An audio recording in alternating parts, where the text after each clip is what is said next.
سوال نمبر 11۔ ناظرین، ایک مقام پر دجال کو دیوقامت اور بڑی جسامت والا انسان قرار دیا جاتا ہے جو لوہے کی زنجیروں میں مضبوطی سے جکڑا ہوا تھا، تو وہیں دوسری طرف دوسرے مقام پر اسے کمزور، غمگین یعنی اپنے کیے پر پچھتانے والا، کراہتا ہوا، قابل ترس انسان یا شخص قرار دیا جاتا ہے۔ روایات کے عکس آپ سکرین پر دیکھ سکتے ہیں اور آپ خود انہیں پڑھ سکتے ہیں۔ ناظرین، یہ بھی ایک غیر معمولی تضاد ہے جس کا جواب دینا ایسے لوگوں کے بس سے باہر ہے، لیکن یہ علماء دجال ایک رخ کو سرے سے چھپا دیتے ہیں اور صرف دوسرے رخ کو ہی سامنے لاتے ہیں کہ وہ ایک بہت بڑا دیوقامت انسان تھا۔ اس بات کی بھی حقیقت کیا ہے آگے اس کا کھل کی وضاحت ہو جائے گی، لیکن یہ لوگ ایسا اس لیے کرتے ہیں کیونکہ ان کو علم ہے کہ اگر اس کے کمزور ہونے اور کراہنے والی بات کو سامنے لایا جائے گا تو پھر اس طبقے نے، ان لوگوں نے اس سے ایسی باتیں منسوب کی ہوئی ہیں کہ وہ بڑے بڑے کام کرے گا جو اللہ کے کرنے والے ہیں۔ تو وہ کیسے کر سکتا ہے جو خود قابل ترس ہے، جو اپنی حالت کو ٹھیک نہیں کر سکتا، قابل ترس ہے، وہ کرا رہا ہے، چی رہا ہے، وہ بکا کر رہا ہے، وہ رب ہونے کا دعویٰ کیسے کر سکتا ہے؟ یوں اس سوال کا جواب یہ لوگ قیامت تک نہ دے سکتے تو سب سے بہتر انہیں یہی لگا کہ اس بات کو ہی چھپا دو، اس رخ کو چھپا دو، کیونکہ انہیں علم ہے کہ عام عوام ان کی محتاج ہے۔ وہ نہ ہی خود غور و فکر کرے گی اور نہ ہی ان لوگوں کا، اس طبقے کا یہ پول ان پر کھلے گا۔ اس لیے جتنا جی چاہے دھوکہ دو، عوام کو جتنا جی چاہے دھوکہ دو، کوئی پوچھنے والا نہیں، بلکہ الٹا لوگ تعریفیں ہی کریں گے کہ کتنے بڑے بڑے علماء ہیں جو دین کی خدمت کر رہے ہیں۔ لیکن حقیقت کیا ہے ناظرین؟ حقیقت آپ کے سامنے ہے، اور جیسے سے آگے بڑھیں گے آپ کے رونگٹے کھڑے ہو جائیں گے، جن حقائق کا آگے چل کر آپ کو سامنا کرنا پڑے گا، جو حقائق کھل کر سامنے آئیں گے۔ اس طبقے کی حقیقت کیا ہے؟ سوال نمبر 12۔ قرآن میں اللہ سبحانہ وتعالی نے صراحت کے ساتھ واضح کر دیا کہ اللہ سبحانہ وتعالی نے الرحمن ہونے کے ناطے ہر انسان کے لیے 1000 سال کی مدت کا تعین کر دیا، یعنی کوئی بھی انسان زیادہ سے زیادہ 1000 سال زندہ رہ سکتا ہے۔ اور ناظرین، اس کی وضاحت آگے چل کر قرآن کی آیات کی روشنی میں عیسیٰ ابن مریم علیہ السلام والے موضوع میں آئے گی۔ فی الحال ہم آگے بڑھیں گے۔ وہ یہ کہ جب کوئی بھی انسان 1000 سال سے زیادہ عمر نہیں پا سکتا، یعنی اپنی پیدائش سے اپنی وفات تک 1000 سال سے زیادہ مدت نہیں پا سکتا، تو سوال یہ پیدا ہوتا ہے کہ اگر دجال انسان ہے تو پھر اس کی عمر 1000 سال سے زیادہ کیسے ہو گئی؟ ایک طرف اللہ کہتا ہے کہ وہ اپنی سنت کے خلاف نہیں کرتا، اپنے قانون کے خلاف نہیں کرتا، اللہ الرحمن ہے، تو یہ کیسے ممکن ہے کہ اللہ اپنے ہی قانون اور سنت کے خلاف کرے اور اپنے الرحمن ہونے کی ہی نفی کر دے؟ پھر ناظرین، سوالات تو یہ پیدا ہوتے ہیں کہ اگر وہ وہاں ایک جزیرے میں قید تھا تو اسے قید کس نے، کب اور کیوں کیا؟ اگر یہ سب ایسا ہی تھا تو کیا اصحاب رسول کے اذہان میں یہ غیر معمولی سوالات پیدا نہ ہوئے؟ کیا انہوں نے اللہ کے نبی محمد صلی اللہ علیہ وآلہ وسلم سے ایسے سوالات نہ کیے کہ یا رسول اللہ صلی اللہ علیہ وآلہ وسلم، اس کو قید کب کیا گیا، کس نے قید کیا اور کیوں قید کیا، اسے قتل ہی کیوں نہ کر دیا گیا؟ کیونکہ جس نے قید کیا اسے اس کی حقیقت کا علم تھا تو قید کیا نا۔ اور پھر جب کہ وہ وہاں قید تھا تو اصحاب رسول ابن سیاد کے دجال ہونے کی قسمیں کیوں کھاتے تھے؟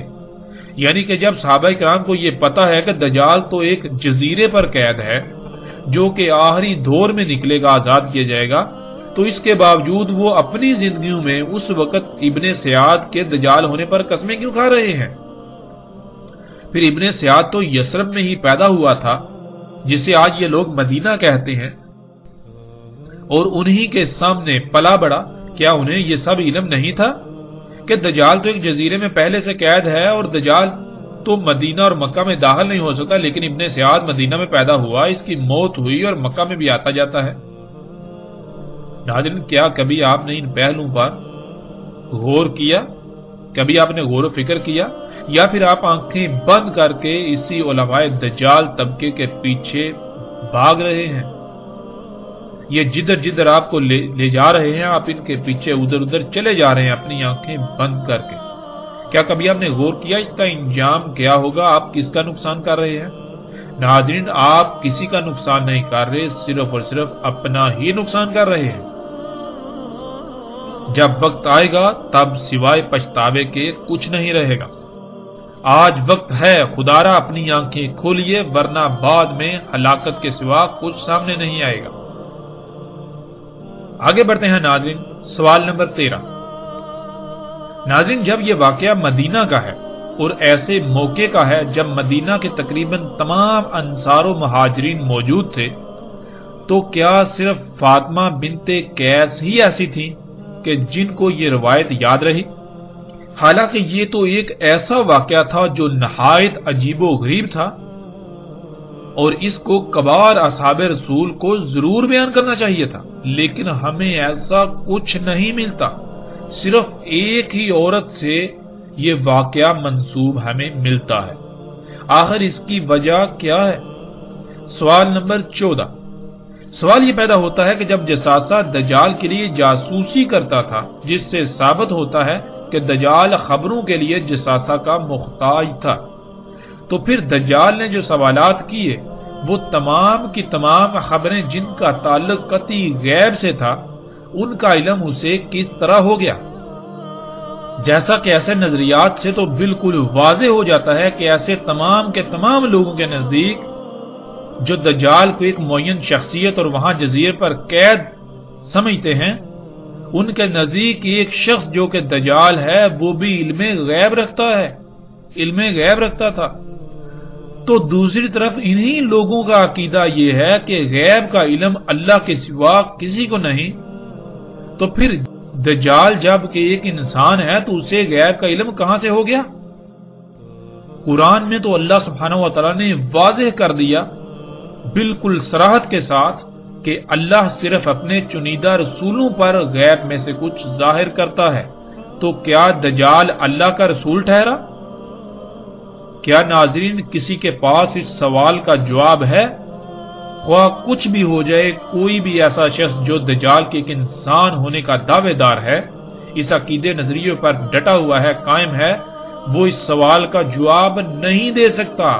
وہ قرآن کا کفر کر رہا ہے، اللہ کی آیات کا کفر کر رہا ہے، اللہ کے کلام قرآن کا الحکیم ہونے کا کفر کر رہا ہے۔ پھر ناظرین سوال نمبر 15۔ جب دجال کو سب علم ہے کہ وہ رب نہیں ہے، رب اللہ ہی ہے، اس کا انجام کیا ہے، تو اس کے باوجود وہ رب ہونے کا دعویٰ کیسے کر سکتا ہے؟ پھر ناظرین سب سے بڑی بات تو یہ ہے کہ رب کے معنی کیا ہے؟ ہمارا رب کون ہے؟ ہمارا رب اللہ ہے، یعنی ہمارا رب اللہ ہے تو اللہ ہمارا رب کیسے ہے؟ کیا اللہ نے کبھی زبان سے کہا جی میں تمہارا رب ہوں؟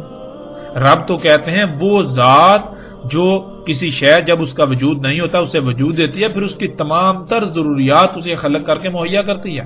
کیا اس کے لیے فائدہ مند ہے، کیا نقصان دہ ہے؟ اس کے سواری کے ذرائع، اس کے کھانے پینے کی تمام حاجات، اس کی ضروریات پوری کرتی ہے وہ ذات، نہ کہ صرف زبان سے یہ کہنا جی میں تمہارا رب ہوں۔ آگے ناظرین سوال نمبر 16۔ جب دجال کو یہ بھی پہلے سے علم ہے کہ اسے مدینہ میں داخل نہیں ہونے دیا جائے گا، جیسا کہ جو ان لوگوں نے تراجم کیے ہوئے ان تراجم میں بالکل واضح ہے کہ دجال کو یہ علم ہے، دجال خود کہتا ہے کہ مجھے مدینہ میں داخل نہیں ہونے دیا جائے گا، مدینہ کے ہر رستے پر ملائکہ مامور ہوں گے، تو علم ہونے کے باوجود دجال مدینہ جانے کی کوشش کیوں کرے گا؟ یعنی ناظرین اگر آپ کو یہ یقین ہو، آپ کو پہلے سے یہ بتا دیا جائے کہ آپ یہ کام نہیں کر سکتے، یہ ممکن نہیں، اور آپ خود تسلیم کر رہے ہوں کہ آپ یہ کام نہیں کر سکتے، آپ خود تسلیم کر، اس کے باوجود آپ وہی کام کیوں کریں گے؟ کیا اس کا کوئی جواب ہے؟ سوال نمبر 17۔ جساسہ نے اس جزیرے پر موجود محل میں جانے کو کہا جس میں دجال قید تھا۔ یہاں سوال یہ پیدا ہوتا ہے کہ کیا کسی جزیرے پر تعمیر شدہ محل موجود ہے؟ اور پھر یہ بھی نہیں کہا جا سکتا کہ اللہ نے اس محل کو دنیا کے انسانوں سے چھپا کر رکھا ہے، کیونکہ اصل بات تو یہ سامنے آتی ہے کہ اس جزیرے تک کسی کی رسائی نہیں، اور اگر کسی کی رسائی ہو جائے تو وہ نہ صرف اس محل کو دیکھ سکتا ہے بلکہ اس میں داخل بھی ہو سکتا ہے۔ جیسے وہ لوگ جو اس جہاز میں سوار تھے اور اس جزیرے تک پہنچ گئے، اور آج زمین کا ایک ایک انچ ایسا نہیں ہے کہ جو انسان کی نظروں کے سامنے نہ ہو۔ اوپر سیٹلائٹ گھوم رہی ہے جو پل پل پوری زمین کے انگ انگ کی تصاویر بنا رہی ہے، اور اسی سیٹلائٹ کے بنائے ہوئے نقشے کو نہ صرف آج لوگ دیکھتے ہیں، استعمال کرتے ہیں، بلکہ وہ دنیا کا واحد مصدقہ ترین نقشہ ہے جسے گوگل ارتھ کا نام دیا جاتا ہے۔ سمندروں میں کوئی چھوٹے سے چھوٹا بھی جزیرہ ایسا نہیں ہے جس پر آج انسان جا نہ چکا ہو۔ اس کے باوجود نہ ہی کوئی ایسا محل کہیں ملتا ہے، اور نہ ہی کوئی ایسا شخص، اور نہ ہی کوئی ایسا جانور جسے جساسا کا نام دیا گیا۔ تو ناظرین، آخر ایسا کیوں؟ آخر وہ جزیرہ آج کہاں گیا؟ وہ محل کہاں گیا؟ اور اس میں قید دجال کہاں گیا؟ آج جب کوئی ایسا محل کہیں موجود ہی نہیں، اور اگر تھا تو پھر بغیر کسی شک و شبے کے ظاہر ہے محل تباہ ہو چکا، اور دجال نہ جانے کب کا آزاد ہو چکا۔ اور پھر حقیقت اگر یہی ہے تو پھر وہ دجال کہاں گیا؟ وہ دجال تو پھر آ کر بھی جا چکا، تو پھر کس دجال کا آج بھی انتظار کیا جا رہا ہے؟ اس روایت کی بنیاد پر دجال کو انسان ثابت کرنے اور انسان ہونے کا عقیدہ رکھنے والوں کی بھی حقیقت کھل کر آشکار ہو جاتی ہے کہ وہ محض نہ صرف خود کو دھوکے میں مبتلا کیے ہوئے ہیں، بلکہ اکثریت کو بھی اسی دھوکے میں مبتلا کر کے ان کی دنیا اور آخرت تباہ کر رہے ہیں۔ ناظرین، اس روایت پر مزید کئی سوالات پیدا ہوتے ہیں اور اعتراضات سامنے آتے ہیں جن کی تعداد بہت زیادہ ہے، لیکن ہم صرف انہی سوالات پر اکتفا کرتے ہیں۔ یہ ایسے اعتراضات ہیں، ایسے سوالات ہیں کہ ان کو دور کرنا ناممکن ہے، ان کے جوابات دینا ناممکن ہے۔ روایت کی صحت کو کوئی ایک ہی اعتراض مشکوک بنا دیتا ہے، لیکن اس میں تو درجنوں لاجواب اعتراضات ہیں۔ تو یہ روایت کیسے قابل تسلیم کہی جا سکتی ہے یا تسلیم کی جا سکتی ہے؟ ان اعتراضات کی روشنی میں اس روایت کی اہمیت بالکل صفر ہو جاتی ہے، لیکن اس کے باوجود ہم اس روایت کی اصل حقیقت پر ضرور روشنی ڈالیں گے تاکہ حق کھل کر واضح ہو جائے اور کسی کے پاس کوئی عذر، شک یا شبہ وغیرہ نہ رہے۔ کوئی یہ نہ کہے کہ انہوں نے ان اعتراضات کی بنیاد پر اس روایت کو بالکل سرے پر کر دیا، ایک سائڈ پر کر دیا، کیونکہ ان کے پاس اصل بات کا جواب نہیں تھا۔ یعنی کہ ہم کسی کے پاس الحمدللہ ایسا کوئی بہانہ بھی نہیں رہنے دیں گے۔ ناظرین، جن جن کتب میں یہ روایت بیان کی گئی ہے، جب ان تمام مقامات کو سامنے رکھا جائے اور اگر اللہ سبحانہ و تعالیٰ کی طرف سے خالص علم حاصل ہو تو اس کو سمجھنے میں رائی برابر بھی مشکل پیش نہیں آتی۔ لیکن افسوس کی بات تو یہ ہے کہ ہم اللہ سبحانہ و تعالیٰ سے رجوع کرنے کے بجائے اپنی خواہشات کی تکمیل میں ساری محنت ضائع کرتے ہیں۔ لوگ حق کی تلاش کی بجائے جو ان کے اپنے نظریات ہوتے ہیں، جو ان کے اپنے عقائد ہوتے ہیں، انہیں علم ہوتا ہے کہ یہ باطل نظریات و عقائد ہیں، اس کے باوجود وہ اپنے باطل نظریات کو ہی حق ثابت کرنے اور دوسروں پر زبردستی مسلط کرنے کی کوشش میں لگے رہتے ہیں۔ ان تمام تر سوالات کے برعکس ناظرین، اب ہم آتے ہیں اس روایت میں جو واقعہ بیان ہوا اس کی حقیقت کی طرف۔ ناظرین، حقیقت یہ ہے کہ ایسا واقعہ ضرور پیش آیا، البتہ وہ کس کے ساتھ پیش آیا یہ ایک الگ بحث ہے، لیکن جب غور کیا جائے تو یہ واقعہ تمیم داری رضی اللہ تعالیٰ عنہ کے ساتھ ہی پیش آیا، نہ کہ ان کے علاوہ کسی اور کے ساتھ۔ جب ہم آگے بڑھیں گے ذوالقرنین علیہ السلام کے موضوع پر جب بات ہوگی، یاجوج اور ماجوج کے موضوع پر بات ہوگی، تو پھر مزید ہم پر حقائق کھل کر سامنے آئیں گے جن کی روشنی میں بھی اس روایت کی حقیقت مزید واضح ہو جائے گی کہ ذوالقرنین علیہ السلام کون تھے۔ آگے آئندہ ایک ساتھ میں اس پر تفصیل سے بات ہوگی کہ ذوالقرنین سلیمان علیہ السلام تھے جنہوں نے ایک نہیں بلکہ 3 رکاوٹیں بنائی تھیں، 3 جو سد ہیں وہ تعمیر کی تھی۔ سب سے پہلے انہوں نے مغرب میں جسے برمودا ٹرائی اینگل کے نام سے جانا جاتا ہے وہاں ایک نحاس کی سد بنائی تھی، رکاوٹ بنائی تھی۔ نحاس کہتے ہیں جیسے یہ زمین کی مقناطیسی کشش ہے اس کو۔ پھر دوسری مشرق میں جسے شیطانی اسلحہ یا ڈریگن ٹرائی اینگل کے نام سے جانا چاہتا ہے جو کہ جاپان کے سمندر میں واقع ہے، وہاں ذوالقرنین سلیمان علیہ السلام نے ایک سد بنائی نحاس سے، وہ مادی نہیں یعنی غیر مادی تھی۔ تیسری ان دو رکاوٹوں کے درمیان اس مقام پر جہاں دو چٹانوں کے درمیان ایک درا تھا اس کو بند کیا۔ ناظرین، اس پر تفصیل کے ساتھ آگے چل کر بات ہوگی ذوالقرنین علیہ السلام اور یاجوج اور ماجوج کے موضوع پر آئندہ ایک ساتھ میں۔ مغرب اور مشرق والی صدعین یعنی دو رکاوٹیں مادی نہیں تھی بلکہ وہ غیر مادی تھیں جن کو نحاس کہا گیا۔ نحاس بالکل ایسے ہی مقناطیسی قوت یا کشش کو کہتے ہیں جیسے مقناطیسی قوت زمین مسلسل پیدا کر رہی ہے، جس مقناطیسی قوت کی وجہ سے نہ صرف ہر شے زمین کی طرف کھینچی ہوئی ہے بلکہ اسی قوت کی وجہ سے زمین کے گرد 7 مختلف تہوں پر مشتمل ایک حصار قائم ہے جنہیں زمین کے 7 آسمان کہا جاتا ہے۔ زمین کی مقناطیسی قوت کا ایک نارتھ یعنی شمال پول ہے اور ایک ساؤتھ یعنی جنوبی پول ہے۔ زمین کی مقناطیسی قوت کے شمال اور جنوب پول کی وجہ سے کمپاس کی سوئی کا رخ شمال اور جنوب کی طرف رہتا ہے۔ کیونکہ کمپاس میں موجود مقناطیسی ٹکڑا جس پر سوئی چپکی ہوتی ہے اس کو دونوں طرف سے زمین کی مقناطیسی قوت مخالف سمت میں دھکیلتی ہے۔ جیسے مقناطیس کے دو ٹکڑوں کو ایک ہی سمت میں آمنے سامنے لایا جائے تو ایک دوسرے کو دور دھکیلتے ہیں، بالکل اس طرح کمپاس میں موجود مقناطیسی ٹکڑا اس ٹکڑے کو دونوں طرف سے زمین کی مقناطیسی قوت مخالف سمت دھکیلتی ہے جس سے اس کا رخ شمال اور جنوب کی طرف ہو جاتا ہے اور سوئی وہیں ٹھہر جاتی ہے۔ لیکن اگر کمپاس کسی ایسی جگہ پر رکھا جائے جہاں زمین کی مقناطیسی قوت کے علاوہ ایک اور مقناطیسی قوت موجود ہو، بالکل وہی مقناطیسی قوت جو زمین سے نکل رہی ہے، جو زمین کی مقناطیسی قوت ہے، لیکن اس کا رخ زمین کی مقناطیسی قوت کے متضاد ہو یعنی اس کا مشرق اور مغرب پول ہو، تو کمپاس کی سوئی کسی ایک جگہ پر نہیں ٹھہرے گی بلکہ وہ تھرتھرانا شروع کر دے گی، وہ پزل ہو جائے گی، کیونکہ زمین کی مقناطیسی قوت اسے کہہ رہی ہے کہ تم نے اپنا رخ شمال اور جنوب کی طرف کرنا ہے، لیکن جو دوسری مقناطیسی قوت اس مقام پر موجود ہے جس کا پول مشرق اور مغرب ہے، وہ کیا کہے گی، وہ اسے حکم دے گی، وہ اس کے اوپر دباؤ ڈالے گی، تم نے اپنا رخ جو ہے مشرق اور مغرب کی طرف کرنا ہے۔ اب دونوں کے درمیان وہ پزل ہو جائے گی، اس طرح جو کمپاس کی سوئی ہے وہ تھرتھرانا شروع کر دے گی۔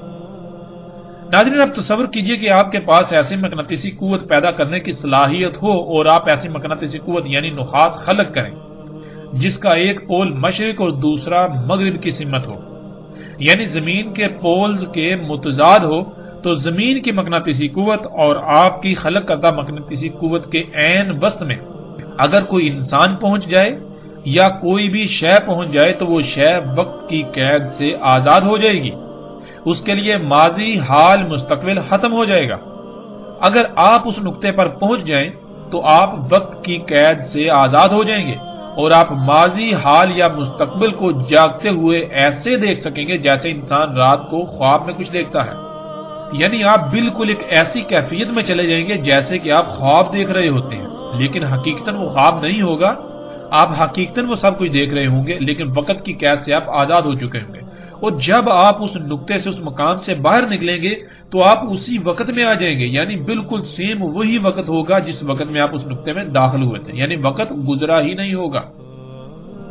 اور ناظرین، اس بات کو دنیا کا کوئی ایسا سائنسدان بھی غلط ثابت نہیں کر سکتا جو ایسے پروجیکٹ پر کام کر رہا ہے، اور اس پر اس وقت امریکہ، روس، جاپان اور چین بہت شدت سے کام کر رہے ہیں۔ الٹا یہ ان کے لیے ایک عظیم راز ہے، عظیم راز سے پردہ اٹھنا ہوگا، لیکن اس راز کے کھلنے سے اب ان کو کوئی فائدہ نہ ہوگا کیونکہ اب تباہی سر پر آ چکی ہے۔ ناظرین، تمیم داری رضی اللہ تعالیٰ عنہ مشرق کی طرف ڈریگن ٹرائی اینگل میں اپنے جہاز میں سفر کر رہے تھے اور وہیں ان کا جہاز گم ہو گیا اور وہ اس نقطے میں داخل ہو گئے تھے جو ذوالقرنین سلیمان علیہ السلام کی خلق کردہ نحاس یعنی مقناطیسی قوت اور زمین کی مقناطیسی قوت کا عین وسط تھا۔ جب اس نقطے میں داخل ہوئے تو وہ وقت کی قید سے آزاد ہو گئے اور انہوں نے مستقبل کو اپنی آنکھوں سے جاگتے ہوئے بالکل ایسے دیکھا جیسے کہ آپ خواب دیکھتے ہیں۔ آج جو کچھ ہو رہا ہے وہ سب انہوں نے اپنی آنکھوں سے دیکھا، بالکل ایسے ہی جیسے کہ خواب دیکھا جاتا ہے، یعنی کہ جیسے آپ خواب دیکھتے ہیں بالکل اس طرح انہوں نے مستقبل کو اپنی آنکھوں سے دیکھا۔ وہ اس وقت عیسائی تھے اور یہی ان کی محمد صلی اللہ علیہ وآلہ وسلم پر ایمان لانے کی بھی وجہ بنی۔ جو کچھ انہوں نے اپنی آنکھوں سے دیکھا تھا، یعنی ان کے ساتھ جو یہ واقعہ پیش آیا تھا، وہ اگر کسی سے بھی بیان کرتے تو اس وقت کوئی بھی ایسا شخص نہیں تھا جو ان کی اس بات کو سمجھنے کی صلاحیت رکھتا سوائے محمد رسول اللہ صلی اللہ علیہ وآلہ وسلم کے۔ بلکہ اگر وہ کسی سے ایسی بات کرتے بھی تو ان کو پاگل کہا جاتا اور ان کا مذاق اڑایا جاتا اور ان کو تحقیر کا نشانہ بنایا جاتا، کیونکہ یہ بات کسی کی عقل میں آنے والی نہیں تھی۔ لیکن تمیم داری رضی اللہ تعالیٰ عنہ کو اس کا علم تھا کہ جو وہ دیکھ چکے ہیں، یعنی جو مستقبل انہوں نے اپنی آنکھوں سے دیکھا ہے، جو مستقبل کا مشاہدہ کر چکے ہیں، واحد محمد صلی اللہ علیہ وآلہ وسلم ہی ایک ایسی شخصیت ہیں جو نہ صرف اللہ کے رسول ہیں بلکہ ان کی بات کو سمجھنے کی صلاحیت رکھتے ہیں۔ اسی وجہ سے جب وہ واپس پہنچے تو سیدھے رسول اللہ صلی اللہ علیہ وآلہ وسلم کو یہ سارا قصہ سنایا، یہ سارا واقعہ سنایا کہ انہوں نے مستقبل کو اپنی آنکھوں سے دیکھا کہ دنیا کے کیسے کیسے حالات بدلیں گے، اور بالآخر دجال یعنی ٹیکنالوجی، جنہیں آج مشینیں اور جدید ایجادات کا نام دیا جاتا ہے یا نام دیے جاتے ہیں، پوری دنیا کو اپنے لپیٹ میں لے لے گا۔ یہ اشیاء، یہ جو دجال ہے، پوری دنیا کو اپنے لپیٹ میں لے لے گا۔ رسول اللہ صلی اللہ علیہ وآلہ وسلم یہ سارا واقعہ سننے کے بعد تمیم داری رضی اللہ تعالیٰ عنہ کو سب کے سامنے لائے اور ان کو سب کے سامنے واقعہ بیان کرنے کا کہا۔ لیکن اس سے پہلے رسول اللہ صلی اللہ علیہ وآلہ وسلم نے ان کو بتا دیا تھا کہ کیسے الفاظ استعمال کرنے ہیں، کیونکہ اگر جو کچھ دیکھا تھا وہ سب ویسے ہی بیان کیا جاتا تو کسی کی بھی عقل میں بات نہ آتی، کیونکہ اس وقت آج ان ایجادات کے بارے میں تصور کرنا بھی محال تھا۔ اس لیے اس سارے واقعے کو کیسے بیان کرنا ہے، کیسے الفاظ استعمال کرنے ہیں، رسول اللہ صلی اللہ علیہ وآلہ وسلم نے وہ تمام الفاظ تمیم داری رضی اللہ تعالیٰ عنہ کو بتائے، یعنی کہ بالکل ایسے ہی جیسے کہ ماضی میں بہت کچھ ہوا، بہت بڑے بڑے واقعات ہوئے، لیکن قرآن میں اللہ سبحانہ و تعالیٰ نے ان واقعات کو اپنے الفاظ میں بیان کیا۔ مثال کے طور پر جب قرآن یہ کہتا ہے کہ وہ جو قوم تھی جہاں ذوالقرنین علیہ السلام گئے تھے، جن کو یاجوج اور ماجوج سے بچانا تھا، وہ قوم تو کسی بھی قسم کی کوئی بات سمجھنے کی صلاحیت ہی نہیں رکھتی تھی، وہ بات سمجھنے کے قریب ہی نہیں تھی۔ لیکن اس کے برعکس قرآن میں کیا لکھا ہے؟ قرآن میں تو بالکل واضح لکھا ہے، قالوا یا ذوالقرنین ان یاجوج و ماجوج مفسدون فی الارض، انہوں نے کہا کہ ذوالقرنین، یاجوج اور ماجوج جو ہیں وہ تو زمین میں فساد کرتے ہیں۔ تو پھر انہوں نے یہ کیسے کہہ لیا جب وہ کوئی بات سمجھنے کے قابل ہی نہیں تھے، بات سمجھنے کے قریب، تو انہوں نے عربی میں کیسے کہہ دیا؟ نہیں، یہ ان کے الفاظ نہیں ہیں، بلکہ یہ قرآن میں اللہ کے الفاظ ہیں۔ وہ واقعہ اس وقت جو پیش آیا، اللہ سبحانہ و تعالیٰ نے قرآن جو کہ اللہ کا کلام ہے اپنے الفاظ میں اسے بیان کیا۔ تو بالکل ناظرین اسی طرح وہ جو واقعہ تمیم داری رضی اللہ تعالیٰ عنہ کے ساتھ پیش آیا، رسول اللہ صلی اللہ علیہ وآلہ وسلم نے تمیم داری رضی اللہ تعالیٰ عنہ کی یہ رہنمائی کی کہ لوگوں کو یہ واقعہ کن الفاظ میں بتانا ہے، تاکہ انہیں نہ تو کسی قسم کی کوئی پریشانی کا سامنا کرنا پڑے اور نہ ہی ان کے لیے یہ گمراہی کا باعث بنے، بلکہ الٹا یہ جب آئندہ جب دجال آئے گا تو اس وقت کے لوگوں کے لیے یہ بات فائدہ مند ہو۔ اور ناظرین روایت میں استعمال ہونے والے الفاظ یہ سب حقیقت کھول کھول کر بیان کرتے ہیں، جن کا آگے صراحت کے ساتھ ذکر آئے گا۔ جیسے کہ انہوں نے کہا ہم الدین میں داخل ہوئے۔ ناظرین الدیر کے لفظ الدیر کے دو معنی ہیں۔ اس کا ایک معنی ہے ایسا نقطہ یا مقام جو کسی شے کو تسلسل کے ساتھ اچانک انتہائی تیز رفتار سے باہر نکال دے، مثلا جیسے بندوق سے فائر کیا جاتا ہے تو گولی کے خول سے اچانک اس کا سکہ انتہائی تیز رفتاری سے باہر نکل جاتا ہے اور مسلسل آگے سفر کرتا ہے۔ اور ناظرین لفظ الدیر کے دوسرے معنی ہیں ہر طرف سے بند ایک سرنگ کے، یعنی کہ ہر طرف سے بند جیسے کوئی غار ہوتا ہے، لمبا غار لمبائی پر مشتمل، جیسے کوئی سرنگ ہوتی ہے جو ہر طرف سے بند ہو۔ اب ناظرین یہاں ہم پہلے معنی کو لیں گے اور اس کے بعد آگے جا کر دوسرے معنی کو بھی لیں گے۔ الدیر یہی وہ مقام تھا جہاں جہاز گم ہونے کے بعد وہ پہنچے اور اس مقام نے انہیں اچانک باہر نکال دیا، یعنی وہ وقت کی قید سے آزاد ہو گئے، وقت کی قید سے نکل گئے۔ جیسے آپ جب رات کو سوتے ہیں، ناظرین جب غور کریں، جب آپ رات کو سوتے ہیں تو آپ ایک خواب دیکھتے ہیں، خواب کے اندر آپ سالوں کی زندگی گزارتے ہیں، یعنی کہ آپ دیکھیں کہ آپ خواب میں بادشاہ بن گئے، کسی ملک کے سربراہ بن گئے، یا آپ جہاز اڑا رہے ہیں، یا آپ کوئی بھی کام کر رہے ہیں، تو خواب میں آپ ایک لمبی زندگی جی رہے ہوتے ہیں۔ خواب میں آپ دیکھتے ہیں کہ خواب میں آپ کئی سال کا وقت گزارتے ہیں، لیکن جب آپ کی آنکھ کھلتی ہے تو حقیقت کیا نکلتی ہے کہ صرف چند لمحے ہی ابھی گزرے ہوئے ہوتے ہیں، یعنی کہ چند لمحوں میں آپ نے سالوں پر محیط وقت کو ایسے دیکھا جیسا کہ آپ کے ساتھ وہ پیش آ رہا تھا، آپ اس میں موجود تھے۔ ناظرین بالکل اسی طرح الدیر کہتے ہیں ایسے مقام کو، جب آپ ایسے مقام پر پہنچیں تو آپ یہ جو دنیاوی شعور ہے اس سے نکل کر دوسرے شعور میں چلے جائیں، جیسے خواب میں ہوتا ہے۔ آپ چارپائی پہ ہوتے ہیں، سوتے ہیں، تو جب خواب میں بالکل اسی طرح ہو، وہ مقام جو آپ کو ایسی حالت میں دھکیل دے، ایسی حالت میں لے جائے۔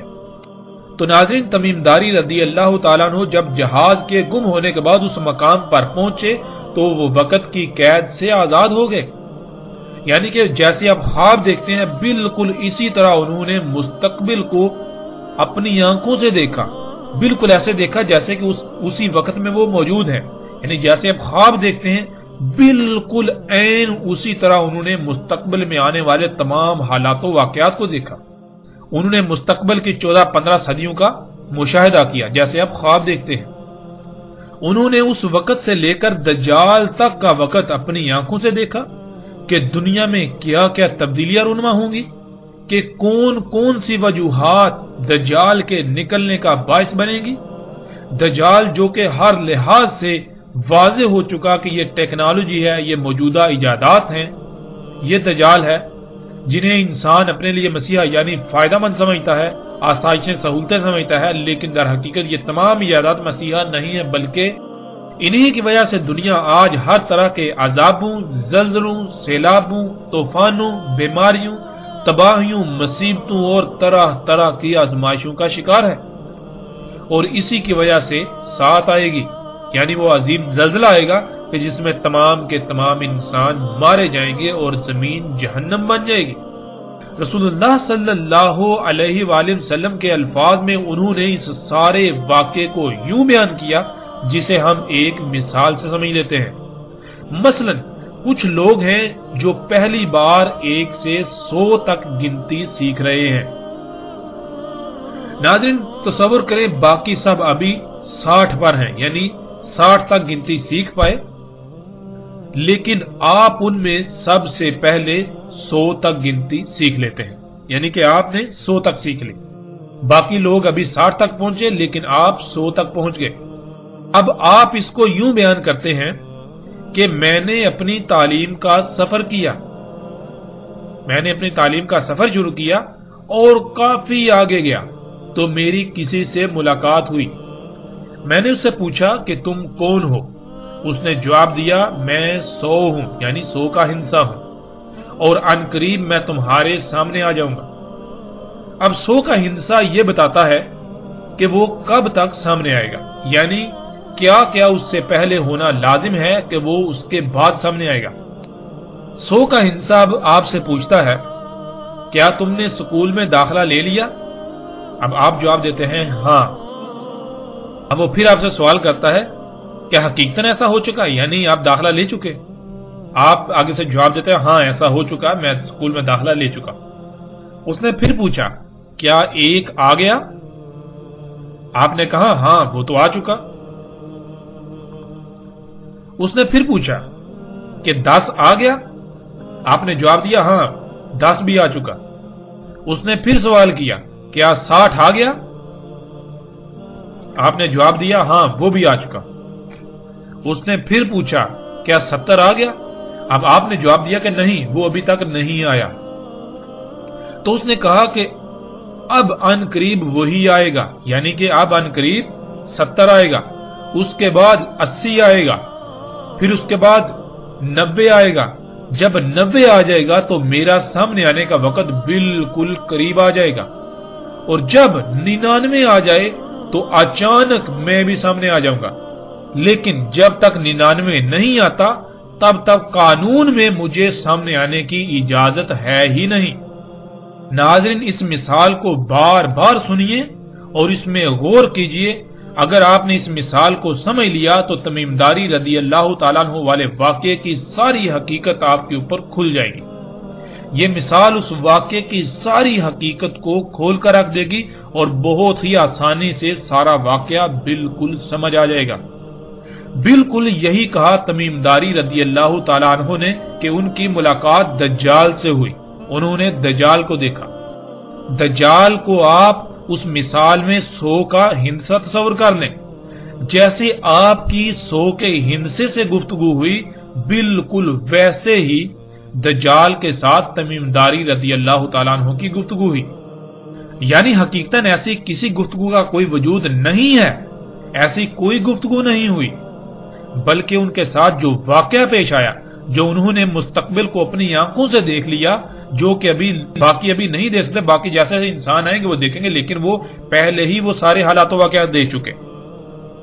اس سب کو سامنے عام سطح پر بیان کرنا تھا تاکہ اصل مقصد سب سمجھ جائیں، تو اس کو اس طرح حکمت کے ساتھ بیان کیا کہ دجال آئے گا، لیکن کب آئے گا؟ تمیم داری رضی اللہ تعالیٰ عنہ نے باقی سب سے پہلے ہی اسے دیکھ لیا۔ رسول اللہ صلی اللہ علیہ وآلہ وسلم کے بتائے ہوئے الفاظ میں انہوں نے بتایا کہ انہوں نے سوال کیا کہ کیا عربوں میں نبی آ گیا؟ ہم نے کہا ہاں آ گیا۔ اس نے پھر سوال کیا کیا انہوں نے اس کی اطاعت کی یا نافرمانی؟ ہم نے کہا اطاعت کی۔ دجال نے کہا اسی میں ان کے لیے خیر ہے۔ اب یہاں یہ ذہن میں رکھیں، دجال خیر نہیں بلکہ شر اکبر ہے۔ دجال سے بڑا شر اور کوئی نہیں ہے جب سے انسانوں کو دنیا میں لایا گیا۔ تو اس نے کہا کہ اسی میں ان کے لیے خیر ہے، اس کا مطلب یہ ہے کہ جب تک محمد رسول اللہ صلی اللہ علیہ وآلہ وسلم کی اطاعت ہوگی، انہی کی لائی ہوئی دعوت پر عمل کیا جائے گا، یعنی دنیا کو فطرت پر رکھا جائے گا، اسی میں انسانوں کے لیے خیر ہوگی۔ دجال نہیں نکل سکے گا جب تک رسول اللہ صلی اللہ علیہ وسلم کی دعوت کے مطابق دنیا کو فطرت پر رکھا جائے گا تو دجال نہیں نکل سکے گا، جس سے لوگوں کو نقصانات نہیں ہوں گے۔ دجال تب ہی نکلے گا جب محمد رسول اللہ صلی اللہ علیہ وآلہ وسلم کی نافرمانی کی جائے گی، جب اس دین کو چھوڑ دیا جائے گا جو محمد رسول اللہ صلی اللہ علیہ وآلہ وسلم نے واضح کیا تھا، دین فطرت۔ محمد رسول اللہ صلی اللہ علیہ وآلہ وسلم نے اور اللہ نے قرآن میں دنیاوی مال و متاع کو دھوکے کا سامان قرار دیا اور اس کے قریب بھی جانے سے منع کر دیا اور اس سے دور رہنے کا بار بار حکم دیا۔ جب تک انسان ایسا کریں گے تب تک وہ اس دنیاوی مال و متاع کے دجل سے بچے رہیں گے، اور جب وہ اس کے پیچھے پڑیں گے تو ایسے دجال کا شکار ہوں گے کہ حق کو سمجھنا ناممکن کے قریب تر ہو جائے گا۔ دنیا میں آنے کا مقصد کیا ہے؟ سب کے نزدیک دنیاوی مال و متاع، جس کو اللہ نے قرآن میں دھوکہ کہا، اسی کا حصول بن جائے گا۔ رسول اللہ صلی اللہ علیہ وآلہ وسلم نے بتا دیا تھا کہ کب تک ان کی اطاعت کی جائے گی جیسے کہ اطاعت کرنے کا حق ہے۔ اس کے لیے محمد رسول اللہ صلی اللہ علیہ وآلہ وسلم نے کہا تھا کہ خلافت علی منہاج نبوہ رہے گی 30 سال، پھر اس کے بعد جو کچھ ہوگا وہ بھی بیان کر دیا۔ اب آپ سے سوال یہ ہے کہ اگر آج تک پوری دنیا میں خلافت علی منہاج نبوت قائم رہتی تو کیا دنیا کی آج یہ حالت ہوتی؟ دجال نکل سکتا تھا؟ یعنی یہ موجودہ ٹیکنالوجی جو شرع اکبر ہے، جو شرک اکبر ہے، انسان یہ کر پاتا؟ ہرگز نہیں کر پاتا۔ تو یہی انہوں نے کہا محمد رسول اللہ صلی اللہ علیہ وآلہ وسلم کی اطاعت میں ہی خیر ہے۔ جب ان کی نافرمانی کی جائے گی تو یہی وجہ بنے گی دجال کے نکلنے کی۔ پھر اسی طرح بتدریج جو سوال انہوں نے بیان کیے کہ دجال نے ان سے پوچھا کہ فلاں ہو گیا اور فلاں ہو گیا، تو اس کا مطلب یہ تھا کہ دجال کے آنے سے پہلے فلاں کچھ ہوگا، جب تک وہ نہیں ہوگا تب تک دجال نہیں نکل سکتا۔ یعنی جن وجوہات کی بنا پر ٹیکنالوجی، یہ جدید ایجادات جو کہ دجال ہیں، وجود میں آئیں گی، دجال وجود میں آئے گا، جب تک وہ عوام الوقوع پذیر نہیں ہوتے تب تک دجال نہیں آ سکتا۔ جیسے مثال کے طور پر 10 کا ہندسہ ہے تو 10 کا ہندسہ آنے کے لیے پہلے 1 آتا ہے، پھر 2 آتا ہے، 3 4 5 6 7 8 9، پھر جا کے 10 آتا ہے۔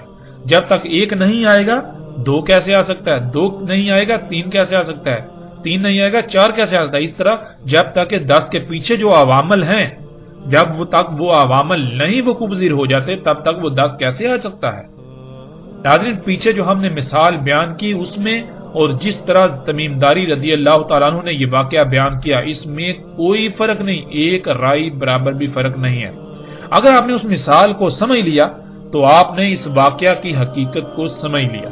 جیسے آپ نے باقی سب ابھی 60 پر ہیں تو 100 تک گنتی سیکھ لی اور ایک مثال کی شکل میں باقیوں کو بتایا، بالکل اسی طرح تمیم داری رضی اللہ تعالیٰ عنہ کو اللہ سبحانہ و تعالیٰ نے اس وقت مستقبل دکھا دیا، جیسے آپ خواب دیکھتے ہیں، یہ دجال دکھا دیا، تو انہوں نے پھر ان الفاظ میں اس واقعے کو بیان کیا۔ ناظرین، اس کی مزید تصدیق روایات میں آنے والے الفاظ خود بخود کرتے ہیں۔ ابھی ہم صرف اور صرف اللہ کے فضل سے نہ صرف ان الفاظ کو سامنے رکھیں گے، بلکہ ان الفاظ کو کیسے توڑ مروڑ کر امت کو دھوکہ دیا جاتا رہا، انسانیت کو دھوکہ دیا جاتا رہا، اور دھوکہ دینے والوں کا بھی پردہ چاک کریں گے۔ اس کے باوجود اگر کوئی حق کی بجائے گمراہی کا سودا کرتا ہے تو حق آ جانے کے بعد ہی کرے گا، اور اس کے پاس روز محشر کوئی عذر نہیں ہوگا، کیونکہ اس پر حجت پوری ہو چکی۔ ناظرین، اس وقت سکرین پر آپ کو ابو داؤد کی روایت نظر آ چکی ہے۔ اس میں یہ ہے کہ پس جب رسول اللہ صلی اللہ علیہ وآلہ وسلم صلاۃ مکمل کر چکے بیٹھے رہے منبر پر اور ہنس رہے تھے، کہا سب انسانوں کے لیے لازم ہے کہ اپنی اپنی جگہ پر بیٹھے رہیں۔ پھر کہا کیا تم لوگ جانتے ہو تمہیں کیوں جمع کیا؟ انہوں نے جواب دیا اللہ اور اس کے رسول کو علم ہے۔ رسول اللہ صلی اللہ علیہ وآلہ وسلم نے کہا میں نے تمہیں رہب یا رغبت دلانے کے لیے جمع نہیں کیا، اور لیکن تمہیں اس لیے جمع کیا کہ تمیم داری ایک نصرانی شخص تھے، پس وہ میرے پاس آئے، پس میری بیعت کی اور خود کو میرے حوالے کر دیا، یعنی سرنڈر کر دیا، اور مجھے بیان کیا ایک حادثہ، یعنی ایک واقعہ جو اس کے ساتھ پیش آیا، اس نے وہ میرے ساتھ بیان کیا جو بالکل ویسا ہی ہے جیسا میں تم سے بیان کر چکا ہوں دجال کے بارے میں۔ یعنی یہاں یہ بات بالکل واضح ہو جاتی ہے کہ رسول اللہ صلی اللہ علیہ وسلم یہ کہہ رہے ہیں کہ تمیم داری رضی اللہ تعالیٰ کے ساتھ جو حادثہ پیش آیا، یعنی جو واقعہ پیش آیا، وہ بالکل ویسا ہی ہے جیسا میں تم سے بیان کر چکا ہوں دجال کے بارے میں۔ یعنی کہ دجال کے بارے میں جو تمہیں جو کچھ بتا چکا ہوں، بالکل وہی سب کچھ تمیم داری رضی اللہ تعالیٰ کے ساتھ وہ پیش ہے، ان کے ساتھ یہ واقعہ پیش ہے، انہوں نے سب دیکھا۔ انہوں نے مجھے بتایا کہ وہ سوار تھے سمندری کشتی میں لخم اور جزام کے 30 افراد کے ساتھ، بس انہیں آ لیا لہر انہیں، اور مہینہ بھر موجوں میں گرے رہے، اور سورج کے غروب ہونے کے وقت ایک جزیرے کی طرف جا لگے۔ پس چھوٹی کشتی میں سوار ہوئے، پس داخل ہوئے جزیرے میں، انہیں ملا دابا، بڑی دم والا اور بہت زیادہ الشعر والا، یعنی ہر طرف سے پینٹ کی تہ چڑھا ہوا۔ انہوں نے کہا ویل ہو تیرے لیے، کون ہے تو؟ اس نے جواب دیا میں جساسا ہوں۔ اس شخص کی طرف چلو جو اس ہر طرف سے بند سرنگ میں ہے، پس اس میں کچھ شک نہیں اسے تمہاری خبر کی شدید چاہت ہے۔ کہا جب ہم نے اس سے اس شخص کا سنا تو ہم ڈر گئے کہ وہ شیطان ہوگا، ہم جلدی سے چلے حتیٰ کہ ہم داخل ہوئے ہر طرف سے بند سرنگ میں، یعنی اس ادیر میں، پس تب ہم نے دیکھے اس میں اعظم و انسان۔ ناظرین، لفظ انسان کے نیچے 2 زیریں ہیں، اور یہ عربی کا اصول ہے کہ جب بھی کسی لفظ کے نیچے 2 زیریں آتی ہیں تو وہ جمع کا صیغہ بن جاتا ہے، اس میں پھیلاؤ آ جاتا ہے، جس کے معنی ایک نہیں زیادہ انسانوں کے ہیں۔ اور اعظموں کا مادہ عین زوئے میم یعنی عظامہ ہے، جس کے معنی ہڈی کے ہیں۔ ہڈی میں قوت، سختی اور مضبوطی پائی جاتی ہے، اور ہڈی جسم میں پائی جاتی ہے۔ اگر جسم سے تمام کی تمام ہڈی نکال لی جائے تو جسم بے وقت و بے حیثیت ہو جاتا ہے۔ اعظم و انسان کہتے ہیں ایسے انسانوں کو جو غیر معمولی قوت، طاقت، سختی، مضبوطی کے حامل ہوں۔ اگر ان انسانوں کو نکال دیا جائے تو پیچھے باقی انسانوں کی اہمیت و حیثیت بالکل ایسی رہ جائے گی جیسے جسم سے تمام کی تمام ہڈی نکال لی جائے، جیسے جسم سے تمام کی تمام ہڈی نکال لینے کے بعد جسم کی اہمیت و حیثیت رہ جاتی ہے۔ اور ناظرین، لفظ انسان کے معنی کیا ہے؟ لفظ انسان کے معنی ہے بھولا ہوا، یعنی جو اپنی ہی حقیقت کو اپنے ہی آپ کو بھولا ہوا ہے۔ مثال کے طور پر آپ سے پوچھا جائے کہ آپ کون ہیں، آپ کیا ہیں، تو آپ یہ جو بشری وجود ہے، یہ جو مادی وجود ہے، اس سے ہی اپنی حقیقت سمجھنا شروع کریں، آپ کہیں کہ یہ میں ہوں۔ اب ناظرین غور کریں، جب آپ کہتے ہیں میرے ہاتھ، میرے پاؤں، میرا ناک، میرے کان، میرا سر، یعنی میرا جسم، جب ناظرین یہ جسم میرا ہے تو وہ کون ہے جو یہ کہہ رہا ہے میرا، جو میں کہہ رہا ہے؟ آخر وہ بھی تو کوئی ہے نا جس کا یہ جسم ہے۔ پھر وہ میں جب نکل جاتی ہے تو یہ جسم بالکل بے بنیاد ہو جاتا ہے، یہ مٹی بن جاتا ہے۔ وہ میں کون ہے؟ وہ میں ہی اصل ہے اور اس کو بھول گئے، اس لیے انسان کہا جاتا ہے۔ انسان کہتا ہے جو اپنے ہی آپ کو بھولا ہوا ہے، اپنی ہی حقیقت کو بھولا ہوا ہے۔ تو آدم و انسان ایسے بھولے ہوئے کہ اگر ان کو نکال دیا جائے تو پیچھے بھولے ہوئے کی کوئی اہمیت و حیثیت رہے گی ہی نہیں، یعنی پیچھے بھولے ہوئے کی اہمیت ایسی رہ جائے گی جیسے کہ جسم سے ہڈی نکال لی جائے تو جسم کی جو اہمیت و حیثیت رہ جاتی ہے۔ کہا اس نے میں جساسا ہوں، اس محل میں چلے جاؤ۔ پس جب میں اس میں گیا تب وہاں شخص تھا جو اپنی نرم مواد والی سیٹ پر، کرسی پر لوہے والے پٹو میں بہنے کی طرح دوڑتا ہوا، جیسے جانور جنسی حاجت پوری کرنے کے لیے مادہ پر سوار ہوتا ہے، اس طرح آسمان اور زمین کے درمیان کر رہا تھا۔ یعنی بہنے کی طرح دوڑتا ہوا آتا تھا اور اپنی اگلی ٹانگیں اٹھا کر آسمان پر چڑھ جاتا، آسمان پر سوار ہو جاتا اور پھر اسی طرح واپس زمین پر اتر آتا تھا۔ پوچھا اس سے کون ہے تو؟ پس اس نے جواب دیا میں دجال ہوں۔ ناظرین، روایات سے یہ بات ثابت شدہ ہے کہ بعض صحابہ رضوان اللہ نے کہا کہ جساسہ وہی دابہ ہے جس کا ذکر قرآن میں ہے، یعنی زمین سے نکلنے والا انسان کا خلق کردہ دابہ۔ اور آگے دابہ کے موضوع پر تفصیل سے بات آئے گی کہ دابہ کیا ہے۔ اور روایت میں یہ بھی بات بالکل واضح ہے کہ انہوں نے کہا کہ ان کی ملاقات دابہ سے ہوئی، اس کی باری برکم دم اور کثیر و شر تھے اس پر۔ الشر کے معنی ہم ناظرین گزشتہ ایک ساتھ میں جان چکے ہیں۔ الشر کہتے ہیں اس مواد کو جس مواد سے آپ کے جسم پر بال وجود میں آتے ہیں، آپ کے جسم پر ناخن وجود میں آتے ہیں، جسے آج لچکدار پلاسٹک یعنی نائلون، اسفلٹ، پینٹ وغیرہ کا نام دیا جاتا ہے۔ اسی سے فوم سمیت ہزاروں مصنوعات تیار کی جاتی ہیں۔ اگر کسی بھی قسم کا کوئی شک رہے تو ایک روایت میں رسول اللہ صلی اللہ علیہ وآلہ وسلم کے الفاظ موجود ہیں آخری زمانے میں ہونے والی بارشوں کے حوالے سے، جسے آپ سکرین پر دیکھ سکتے ہیں۔ رسول اللہ صلی اللہ علیہ وآلہ وسلم نے کہا نہیں قائم ہوگی ساتھ حتیٰ کہ بارشیں ہوں گی، ان میں سے نہیں بچے گا کوئی گارے کا گھر سوائے اس کے جو الشر کے بنے ہوئے ہوں گے۔ اسی طرح ناظرین ایک اور روایت بھی ہے جس کا مفہوم کچھ یوں ہے کہ رسول اللہ صلی اللہ علیہ وآلہ وسلم نے کہا کہ ان بارشوں میں سے کوئی گھر نہیں بچے گا جس کی چھت سلامت رہے سوائے ان گھروں کے جن کی چھتیں الشر کی بنی ہوئی ہوں گی، جس کا ترجمہ یہ کیا جاتا ہے کہ جن گھروں کی چھتیں بالوں کی بنی ہوئی ہوں گی وہ چھتیں بچ جائیں گی، وہ گھر بچ جائیں گے، باقی سب گھر جو ہیں ان بارشوں میں بہہ جائیں گے۔ ناظرین، اب کوئی بھی عقل رکھنے والا انسان یہ تسلیم نہیں کر سکتا کہ بالوں کی چھتیں بن سکتی ہیں، یعنی ان بالوں کی چھتیں جو جسم پر اگتے ہیں۔ لیکن جب ہم عربی کو عربی سمجھیں تو ہم پر واضح ہو جائے گا کہ الشر اس مواد کو کہتے ہیں جس سے بال وجود میں آتے ہیں، اور اسی مواد سے آج پوری دنیا میں چھتیں بنائی جا رہی ہیں جن پر بارشیں اثر انداز نہیں ہوتی۔ جیسا کہ گزشتہ ساتھ میں یہ بات واضح ہو چکی ہے کہ خام تیل سے بننے والی مصنوعات سے چھتیں بھی بنائی جا رہی ہیں۔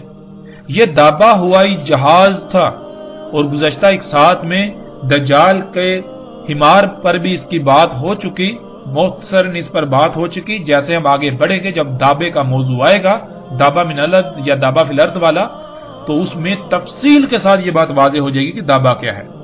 وہ دعویٰ جس سے تمیم داری رضی اللہ تعالیٰ عنہ کی ملاقات ہوئی وہ یہ ہوائی جہاز تھا جس کی باری برکم دم اور اس پر کثیر و شر یعنی ہر طرف سے پینٹ چڑھا ہوا تھا، پینٹ ہوا تھا۔